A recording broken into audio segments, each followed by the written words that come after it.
claves de la historia del derecho internacional. Es el derecho internacional de la guerra y de la paz, el derecho internacional del desarrollo y el derecho internacional de los derechos humanos, estos dos últimos que recién comienzan a existir desde el siglo XX, ¿no? Estamos acá, ¿no?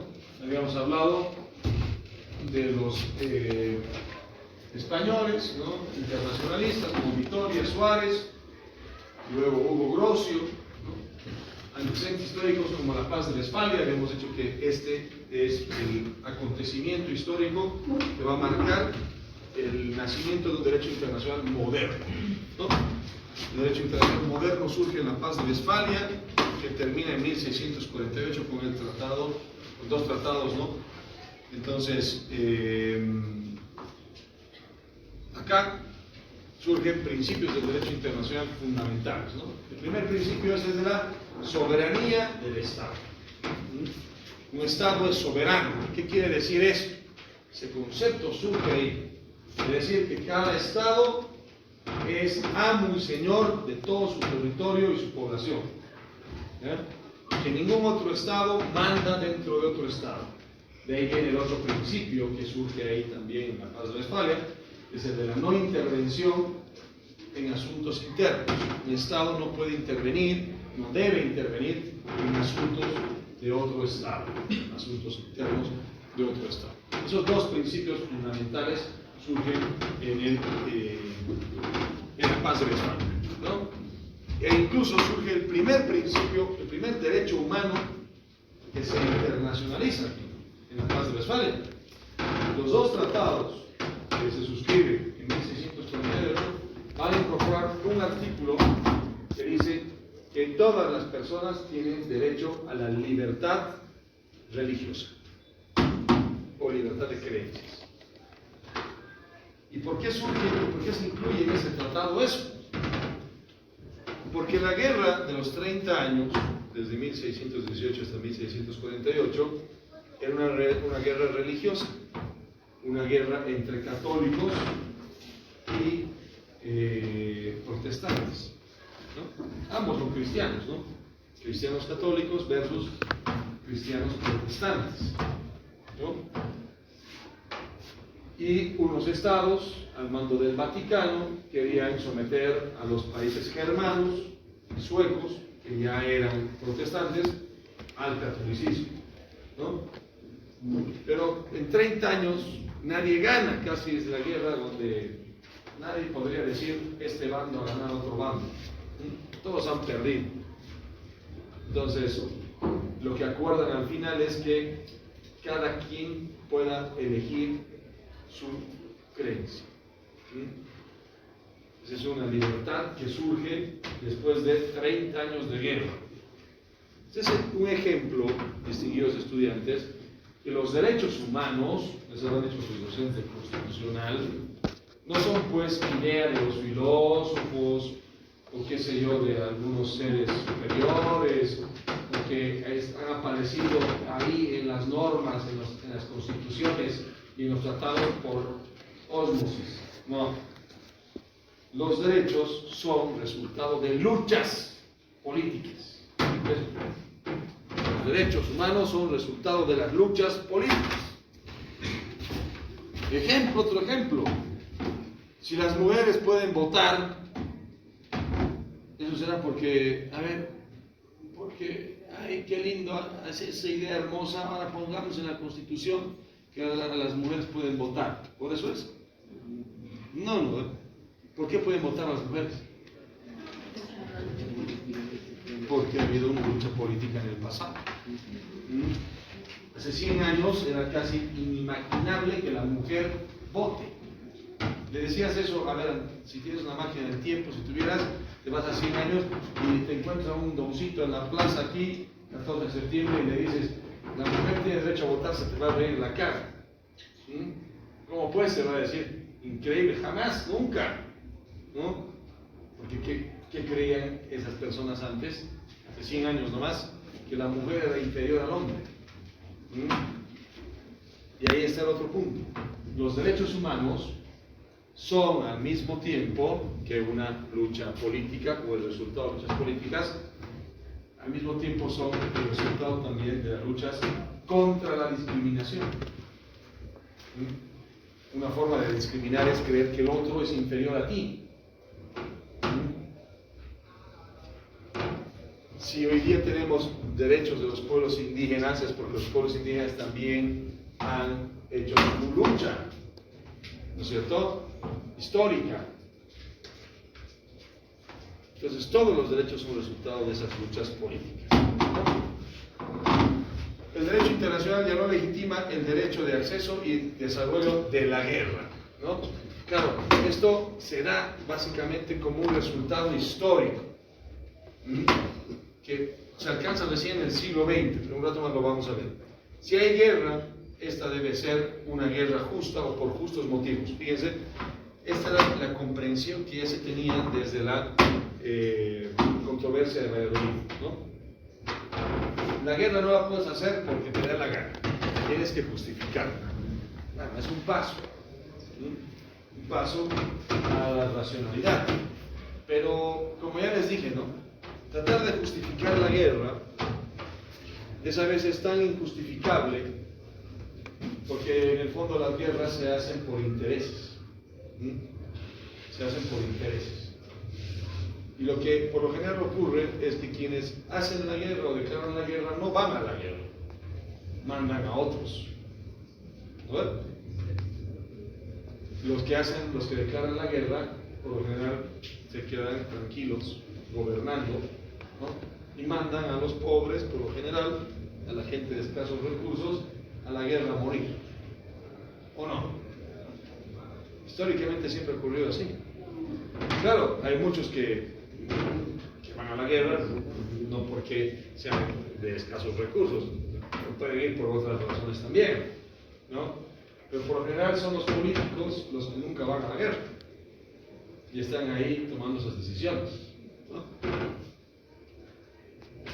Kant, ya en 1795, el filósofo alemán, ¿no?, él planteó una cuestión fundamental, que es el de cómo alcanzar la paz. Escribió un ensayo, un librito que se hizo famoso, que se llamó, el de Kant, La paz perpetua. Ese ensayito titulaba La paz perpetua, y él ya avisoró lo que hoy es más o menos las Naciones Unidas. Él decía, para que haya una paz entre los diversos países, debería haber una confederación de países. Esos países deberían de alguna manera organizarse, ¿no?, y creando ciertas normas entre ellos que regulen sus relaciones. Por eso es que puede decirse que Kant es uno de los padres del derecho internacional, porque insertó esa idea de que así como tiene que haber normas que regulen la convivencia entre seres humanos, tiene que haber normas que regulen la convivencia entre estados, ¿ya?, y naciones. Y eso es el derecho internacional, ¿no? Kant dijo que para eso se requiere una confederación de naciones. Una confederación de naciones. Las Naciones Unidas no es, podría decirse, una confederación de naciones, pero es lo más cercano a eso. Es lo más cercano a eso. Y las Naciones Unidas es una organización internacional que establece reglas a los estados. Pero lo interesante es que los propios estados participan en la formación de esas reglas. Entonces es un sistema democrático de las Naciones Unidas. Ahí está, por ejemplo, la Asamblea General de las Naciones Unidas, que ha logrado que por primera vez en la historia un estado, por muy pequeño que sea y muy débil que sea, frente a un estado muy grande y muy poderoso que sea, tenga derecho a un solo voto. Ambos, en la Asamblea de las Naciones Unidas. Es como ocurre en una democracia en un país. Alguien, por muy poderoso que sea, mucha plata que tenga, tiene derecho a un solo voto que un ciudadano que no tiene esos recursos. Claro, pero ustedes me dirán, no, pues pero este millonario puede pagar medios de comunicación y puede financiarse campañas electorales y él puede ser electo presidente. En cambio, una persona con escasos recursos no puede pagarse eso. Sí, es uno de los problemas de la democracia, ¿no? Es uno de los problemas de la democracia. Y lo vemos día a día, ven en el celular y ven que no cualquier ciudadano puede aparecer ahí en los medios de comunicación. Para aparecer ahí tienes que tener plata. O haber hecho algo que de verdad gane la atención de todos. Los medios de comunicación, y es cierto, aquí entre paréntesis, redireccionan y manejan la opinión pública, es cierto, a su antojo. Le ponen de titular lo que ellos quieren o el que les financia. Lo que financia, la persona que financia quiere que se muestre. Bueno, ahí está. Pero, ya en 1928, saltando a 1928, pero antes de 1928, van a notarse, está en el texto igual, en 1899 y 1907 se hacen dos grandes conferencias en La Haya, en los Países Bajos, donde Bolivia participa y todos los estados sudamericanos igual participaron, que son las llamadas conferencias de la paz. ¿Ya? Lo interesante es que Europa había estado viviendo varios años de paz, como nunca en su historia, desde el fin de la guerra franco-prusiana de 1773, había casi como 30 años de paz, algo largo. En Europa siempre había guerras, ¿no? Y deciden hacer la conferencia de la paz, dos conferencias. En esas dos conferencias, los países comienzan a debatir sobre la posibilidad de crear un organismo internacional que aglutine a todos los estados. Pero no se llega a esa conclusión, no se llega, pero ya se pone sobre la mesa el debate ese tema.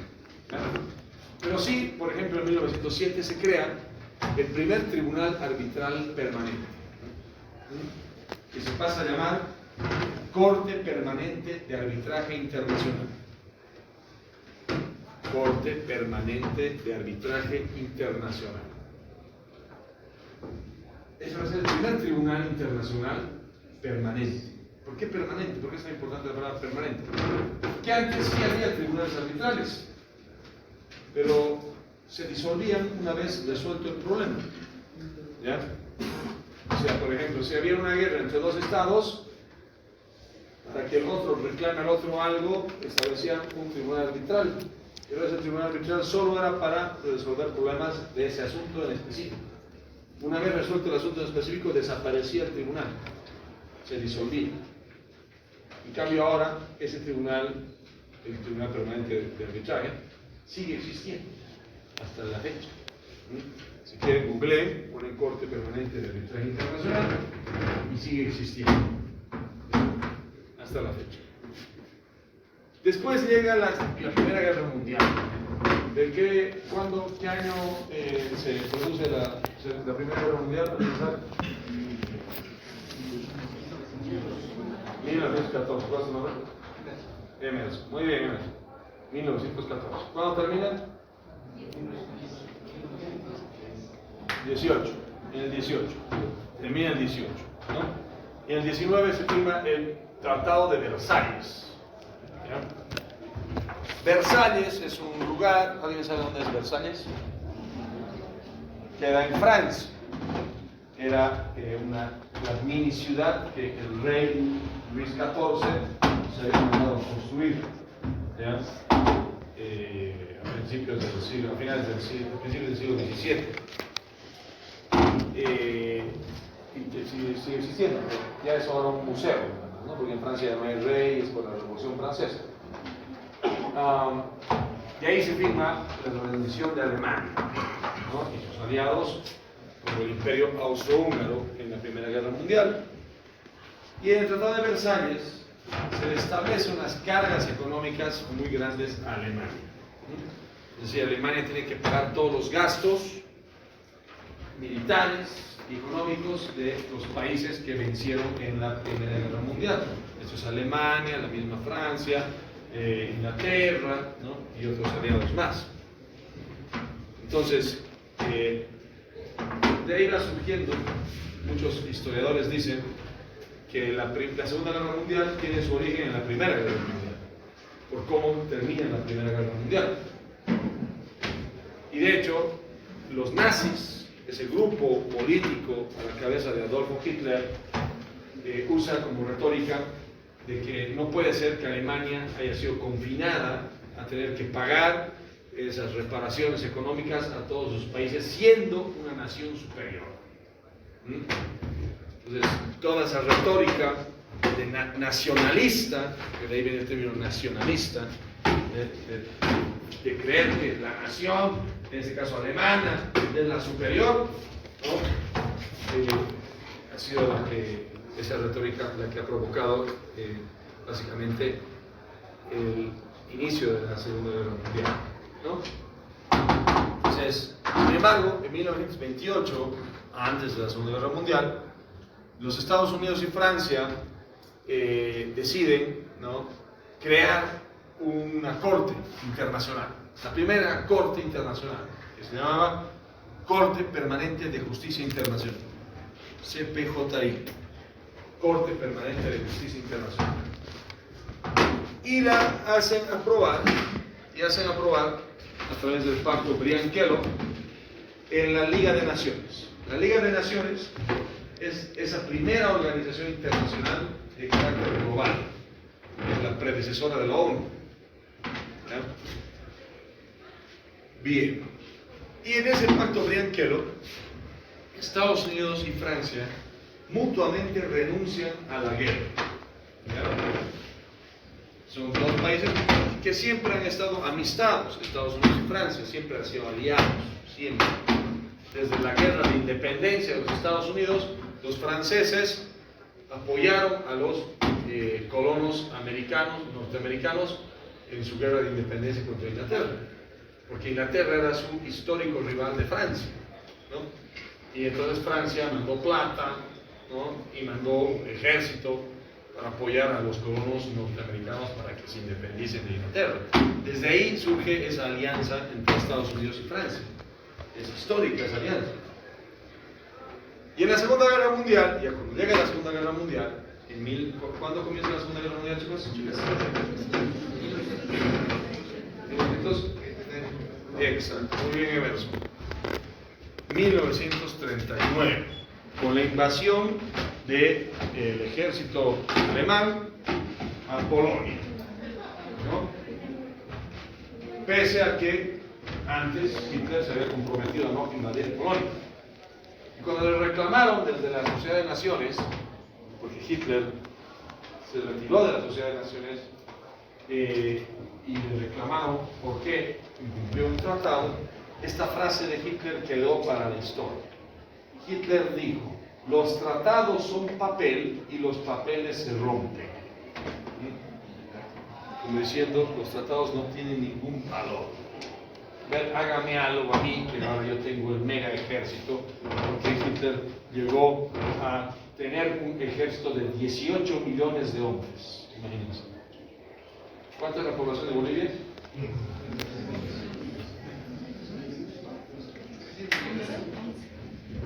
18 millones de soldados alemanes. Bien, entonces, de hecho, había un programa desde inicios de los años 20 del siglo pasado de natalidad. A las mujeres se les pagaba por tener hijos. Esos niños que nacieron en el año 1920, 1921, fueron los que fueron a luchar en la Segunda Guerra Mundial. Eso es verdad. En Alemania había una política de incrementar la natalidad. Que casi duplicó la población de Alemania en solo 20 años. Y ahí es que tienes ahí un resultado de 18 millones de soldados. Referente normativo fundamental, ¿no? La Carta de las Naciones Unidas es la que marca básicamente el inicio de una nueva era del derecho internacional ya al terminar la Segunda Guerra Mundial. Las Naciones Unidas es la consecuencia de la culminación de la Segunda Guerra Mundial. Las Naciones Unidas, de hecho, en la primera conferencia de las Naciones Unidas en San Francisco, el presidente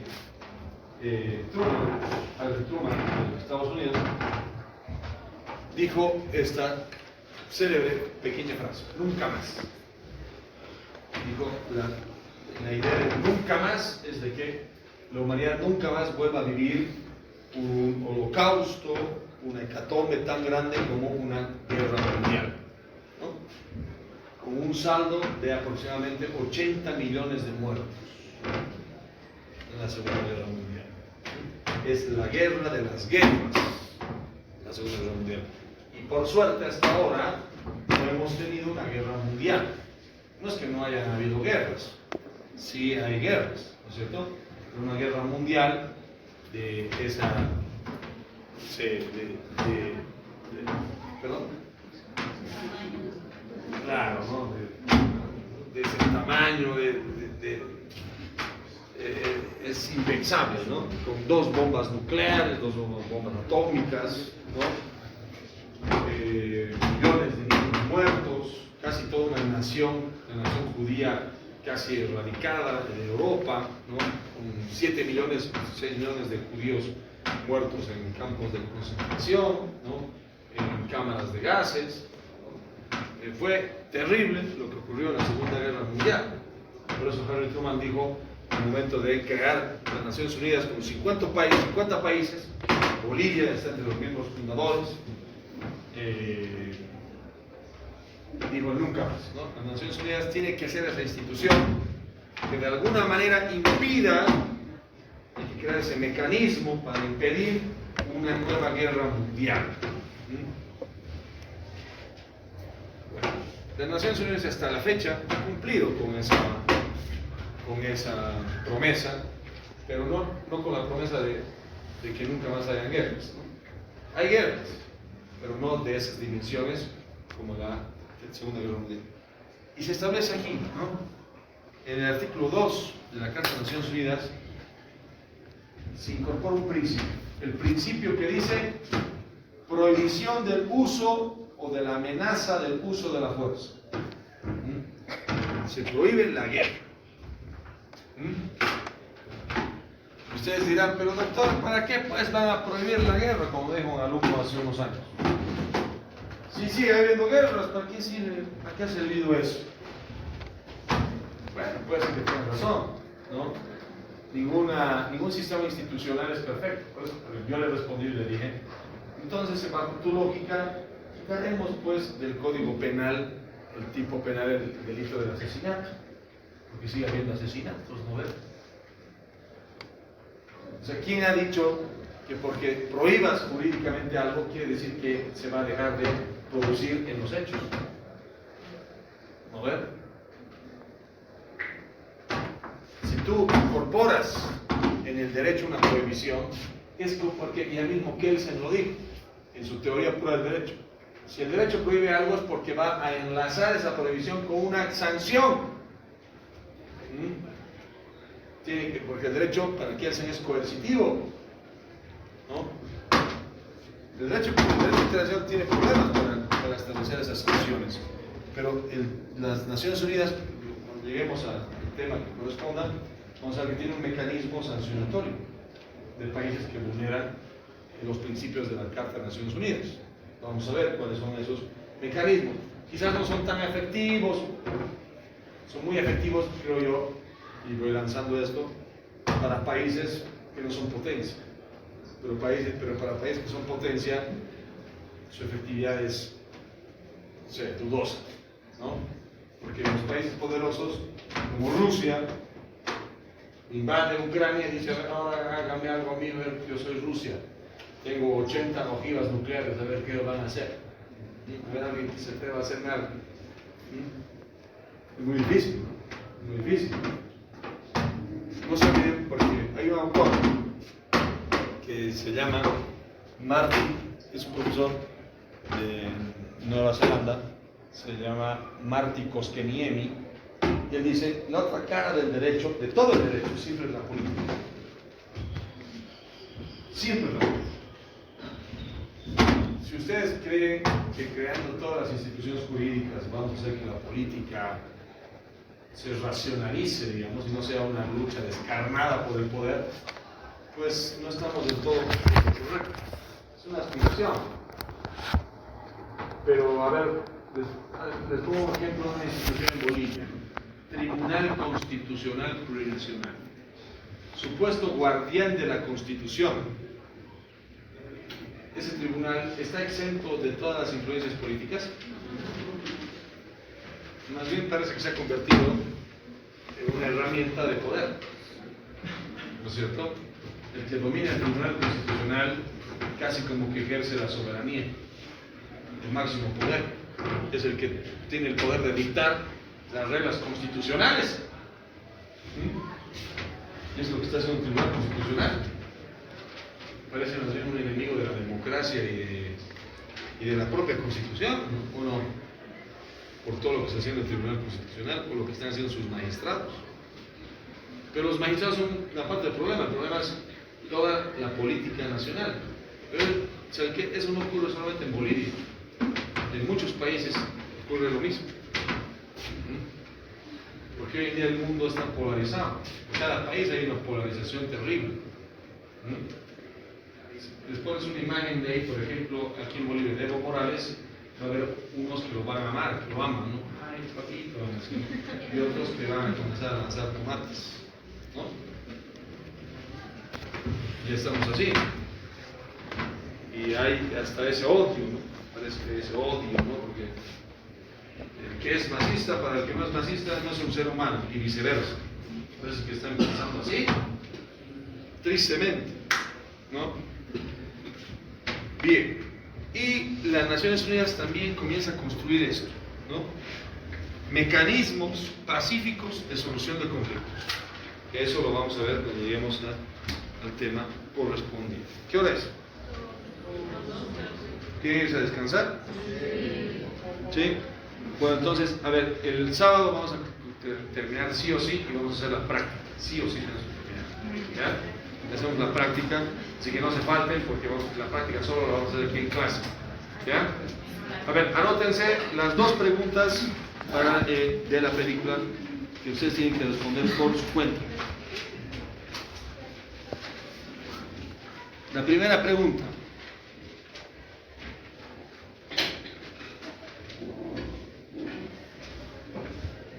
¿Por qué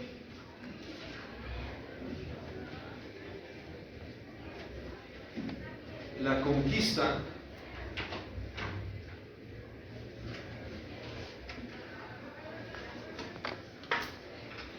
fue para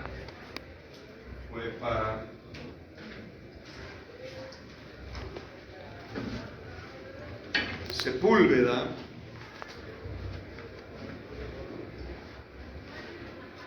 una guerra justa?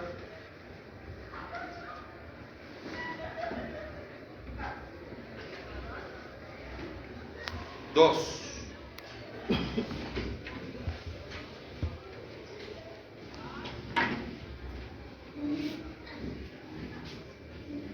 haga una crítica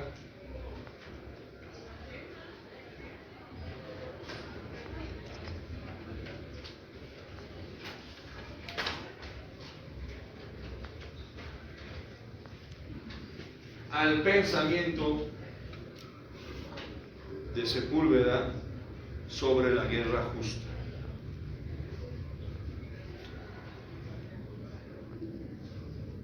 Bien, eso la próxima clase, yo aquí en la clase vamos a crear unas pestañas en Classroom, y ahí se los voy a compartir por el grupo de WhatsApp, ¿ya? Entonces me lo traen nomás acá, aquí me lo van a leer, traigan en sus celulares, no impriman, no quiero que gasten hojas, no hacen nada por ese sentido, ¿ya? Así que